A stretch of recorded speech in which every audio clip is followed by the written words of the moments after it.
Assalamualaikum warahmatullahi wabarakatuh.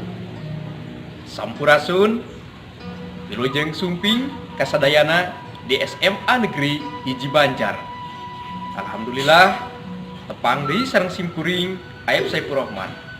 Simkuring salaku pangatik bahasa Sunda sejak ngadugikeun materi anu aya patula patali sareng materi bahasa Sunda. Ituna sumangga kasadayana wilujeng ngabandungan materi anu baris hidupikeun. Dupi materi anu baris dipedar dina danget ayeuna nyaeta ngeunaan sisindiran.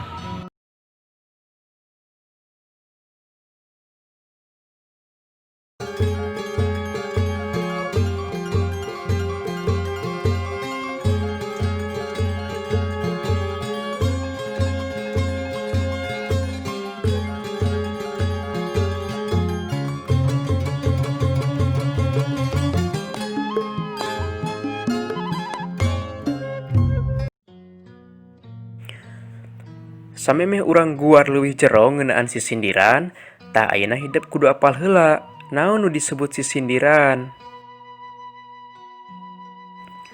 Oge, naon wae papasingan sisindiran teh? Tah, jadi anu disebut sisindiran teh asalna tina kecap sindir anu ngandung harti, omongan atawa caritaan anu dibalibirkeun atawa henteu togmol. Tadina sastra Sunda mah anu disebut sisindiran teh nyaeta karya sastra anu ngagunakeun rakitan basa kalawan dibalibirkeun. Tadina sisindiran ieu oge eusi atawa maksud anu dikedalkeun teh digantaran ku cangkangna.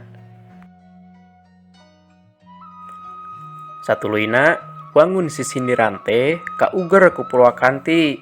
Teras jumlah engang dina unggal pada lisan jeung jumlah pada lisan dina unggal padana. Tah ku kituna sisindiran teh kaasup wangun ugran atawa puisi. Tah teras sisindiran mah biasana teu ukur dikedalkeun tapi sok dikawihkeun oge. Tah ku karancagean nu ngarangna sisindiran oge bisa dipintonkeun jadi hiji pagelaran. Ari wanguna mah bisa tempa sindir, bisa oge sandiwara atawa longser. Nu kahiji dina sisindiran teh aya nu disebut Purwakanti. Tah naon ari Purwakanti? Tah Purwakanti teh nyaeta padekeutna sora kecap dina ungkara kalimah, dina bagian-bagian kalimah atawa rendonan kecap-kecap. Nu kadua dina sisindiran teh aya nu disebut engang. Tah ari engang teh nyaeta kecap anu diucapkeun dina sakali ngaluarkeun napas tina baham. Contona kecap balik, kahiji diucapkeun ba, kadua diucapkeun lik. Jumlah engang dina sisindiran nyaeta aya 8 engang. Contona abdi mah alim ka Bandung. Tah eta teh diwangun ku 8 engang dina unggal pada lisan nya. Jumlah pada lisan dina unggal pada aya 4 pada lisan. Tah ayeuna hidup kudu apal heula naon nu disebut pada lisan, naon nu disebut pada. Ari pada lisan teh nyaeta disebut oge baris atawa jajar. Sedengkeun pada lamun dina basa Indonesia nama disebut bait. Tah jadi sisindiran mah dina sabait teh diwangun ku 4 pada lisan.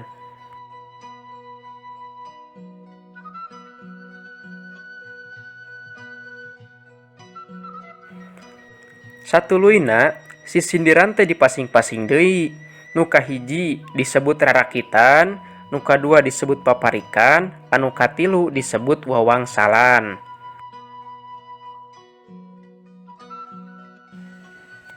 Salajengna urang guar ngeunaan rarakitan. Tah ayeuna hidup kudu apal heula naon nu disebut rarakitan. Tah jadi ai rarakitan teh mangrupa sisindiran anu diwangun ku cangkang jeung eusi. Tah eta cangkang jeung eusi teh pada papak di puhuna atawa sok disebut mindoan kawit nya. Kunaon disebut mindoan kawit? Sabab Purwakanti anu muncul lantaran aya kecap anu dipindo atawa dibalikan deui dina awal pada lisan atawa awal ungkara. Tah jadi anu jadi patokanana teh nyaeta pernahna eta Purwakanti. Contona lain bangban lain pacing, lain kananga kuduna, lain babad lain tanding, lain kadinya aduna. Lianti eta antara cangkang jeung eusi teh kudu sasora sarta Murwakanti ngang panungtungna dina unggal padalisan atawa disebut laras wekas. Tah jumlah engang dina unggal padalisan aya 8 engang. Teras jumlah padalisan dina unggal padana mangrupa bilangan lengkep atawa genap. Ilaharna aya 4 padalisan diwangun ku 2 cangkang jeung 2 eusi. Salajengna rarakitan teh dipasing-pasing deui.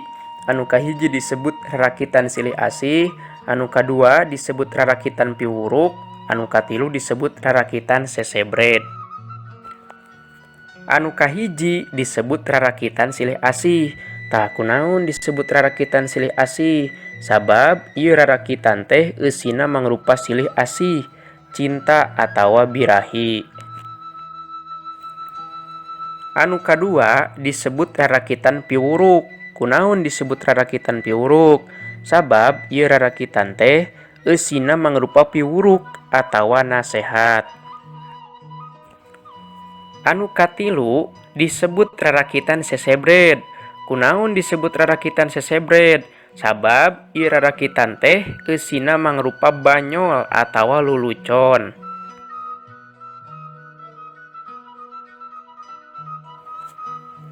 Tah ayeuna mah urang kana contoh rarakitan silih asih, mangga urang tengetan wae.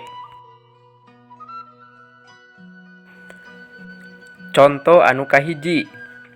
Daek soteh ka Cikoneng, ka Cisitu mah teu purun. Daek soteh ka Nyi Oneng, kanu itu mah teu purun. Contoh anu kadua. Sapanjang jalan soreang moal weleh di aspalan, sapanjang tacan kasorang moal weleh di akalan. Tah teras biasana aya oge anu sok dikawihkeun ku para alok atawa ku para juru kawih. Contona sapertos kieu. Sapanjang jalan soreang moal weleh di aspalan, sapanjang tacan kasorang moal weleh di akalan.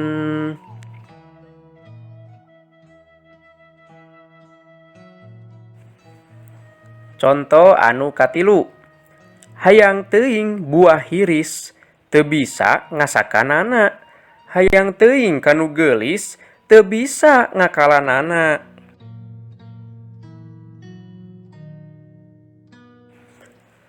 Salajengna urang kana contoh rarakitan piwuruk, mangga urang tengetan wae. Contoh anu kahiji. Lamun urang ka Cikole moal hese tumpak kahar. Lamun urang boga gawe moal hese barang dahar.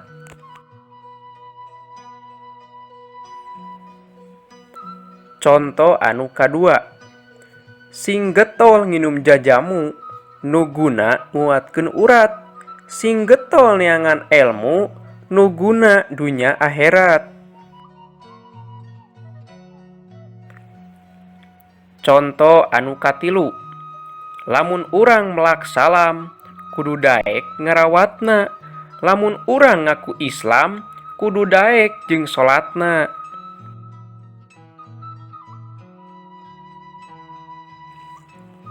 Tah ayeuna urang kana contoh rarakitan sesebred, mangga urang tengetan wae.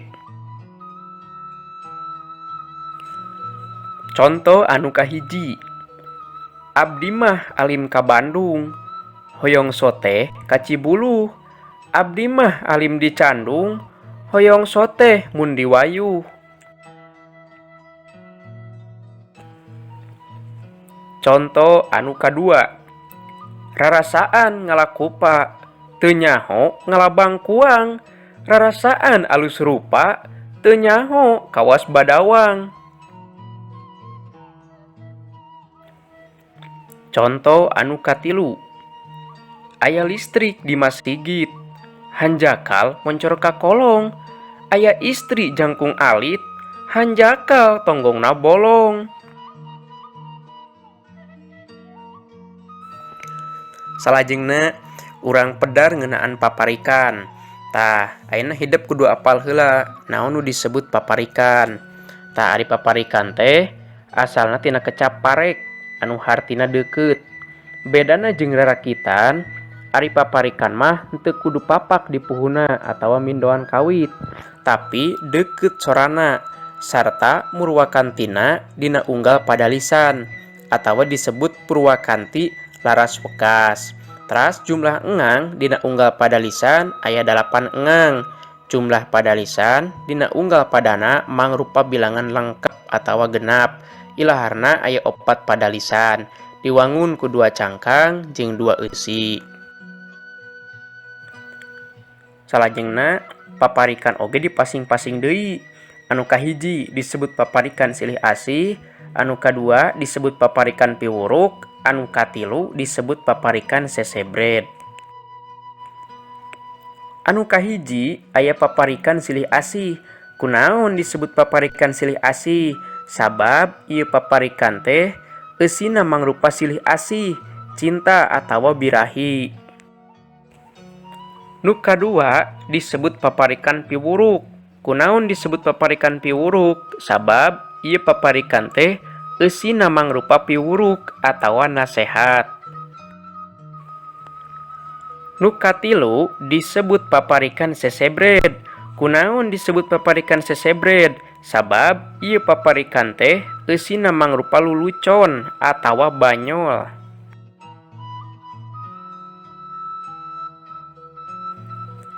Salajengna urang kana conto paparikan silih asih. Mangga urang tengetan wae. Conto anu kahiji, mencit meri dina rakit, boboko wadah bakatul, lain nyeri ku panyakit, kabogoh direbut batur. Conto anu kadua, hayang teuing angeun waluh dioncoman, hayang teuing geura wawuh, geus wawuh rek dioconan.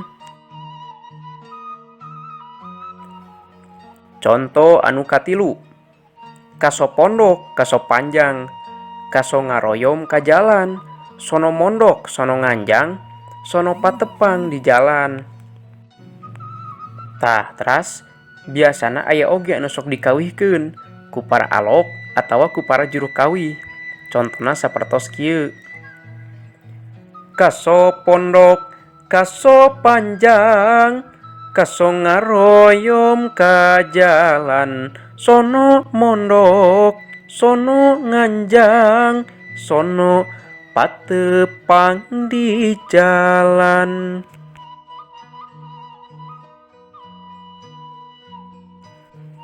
Salajengna aya conto paparikan piwuruk.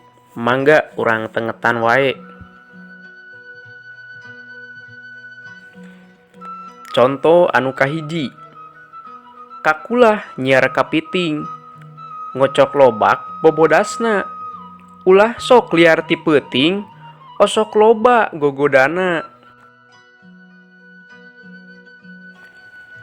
Conto anu kadua, aya manuk dina pager, nu sukuna aya bola, lamun urang hayang pinter kudu getol ka sakola. Conto anu katilu, kanikir siki kanikir, cangkudu beunang panimu, kapikir beuki kapikir, hirup kudu loba elmu.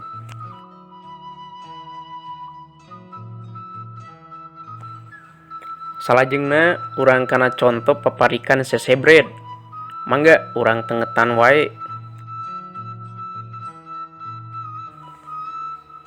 Conto anu kahiji, itu gunung ieu gunung diadukeun pak beledug, itu pundung ieu pundung merebutkeun mojang budug. Conto anu kadua, cikur jangkung jahe koneng, lampuyang pamura beteung, rarasaan jangkung koneng, puguh mah bureuteu beteung. Conto anu katilu, kahiyang nu meunang nuar, ngagoler geus jadi catang, kahayang meunang nu beunghar, si horeng nu loba hutang. Salajengna dina sisindiran teh aya nu disebut wawangsalan. Tah ari wawangsalan teh nyaeta karangan anu diwangun ku sindir jeung eusi.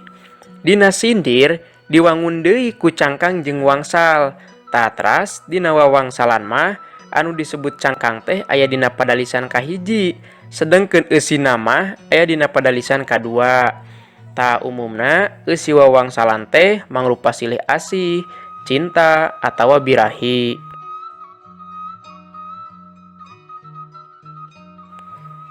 Salajengna urang kana conto wawangsalan, mangga urang tengetan wae.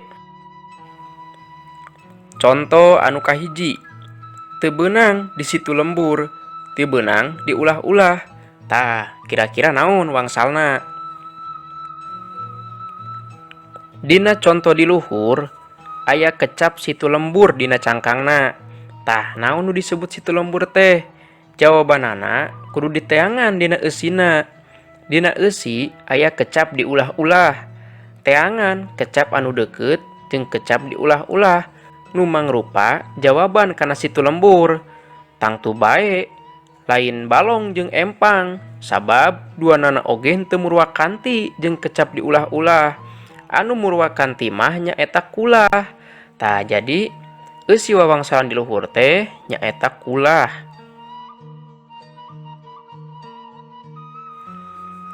Conto anu kadua, inggis kapalupuh nangtung, sok sieun teu kapimilik. Tah kira-kira naon wangsalna? Dina wawangsalan di luhur aya kecap kapalupuh. Tah ari palupuh teh awi sagolodong dibobokan nepi ka remek, terus dibelah nepi ka jadi demprak kawas papan. Tah ari palupuh nangtung teh nyaeta bilik, lantaran dina eusina aya kecap kapimilik anu sorana deukeut jeung bilik. Jadi eusi wawangsalan di luhur teh nyaeta bilik. Conto anu katilu, gedong ngambang di sagara, kapalang geus bela pati. Tah kira-kira naon wangsalna? Dina wawangsalan di luhur, dina bagian cangkang aya kalimah gedong ngambang di sagara. Tah ari sagara teh nyaeta laut. Teras dina bagian eusi aya kecap kapalang. Tah ayeuna mah tinggal teangan. Kira-kira kecap naon anu deukeut jeung kecap kapalang? Nyaeta kapal cai. Jadi wangsalna teh nyaeta kapal cai.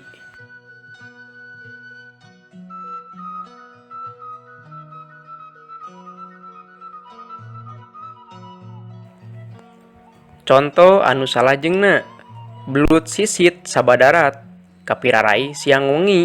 Tah kira-kira naon wangsalna? Dina conto wawangsalan di luhur, dina bagian eusi aya kecap kapirarai. Tah ayeuna urang teangan, kira-kira kecap naon anu deukeut jeung kecap kapirarai? Nyaeta kecap oray. Jadi wangsalna teh nyaeta oray.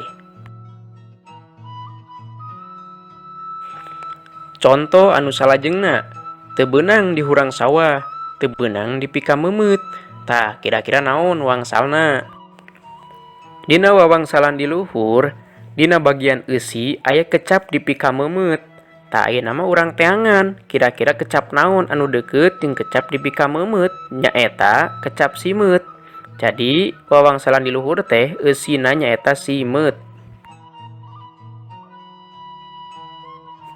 Conto anu salajengna, maung tutul sabakasur, diri teu ngareunah cicing. Tah kira-kira naon wangsalna? Dina wawangsalan di luhur, dina bagian eusi aya kecap cicing. Tah ayeuna mah urang teangan wae, kecap naon anu deukeut jeung kecap cicing? Nyaeta ucing. Tah jadi wangsalna teh nyaeta ucing.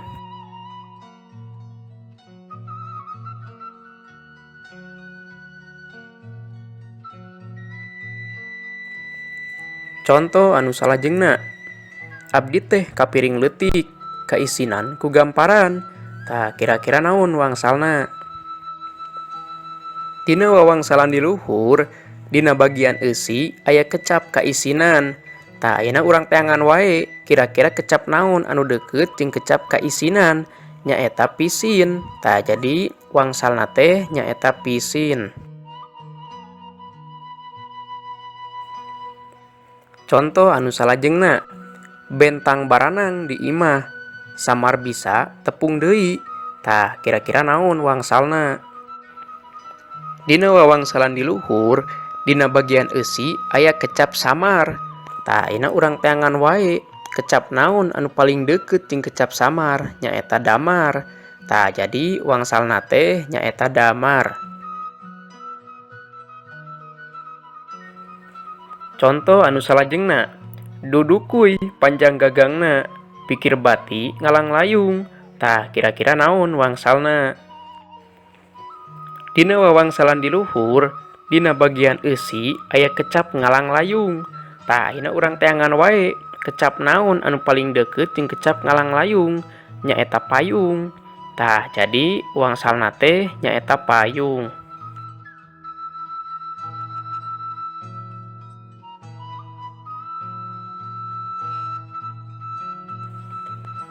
Buku sumber anu dianggo dina materi sisindiran nyaeta basa Sunda urang pikeun murid SMA, SMK, MA kelas 11. Kurikulum 2013, revisi 2017. Kenging Padingding Hairudin Saparakanca.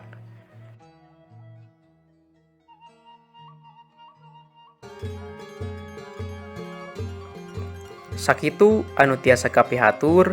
Insya Allah tepang deui dina pangajaran basa Sunda anu salajengna. Tutus langkung ke panghalang, bobo sapanon carang sapakan, hapunten anu kasuhun. Billahi taufiq wa hidayah. Wassalamualaikum warahmatullahi wabarakatuh.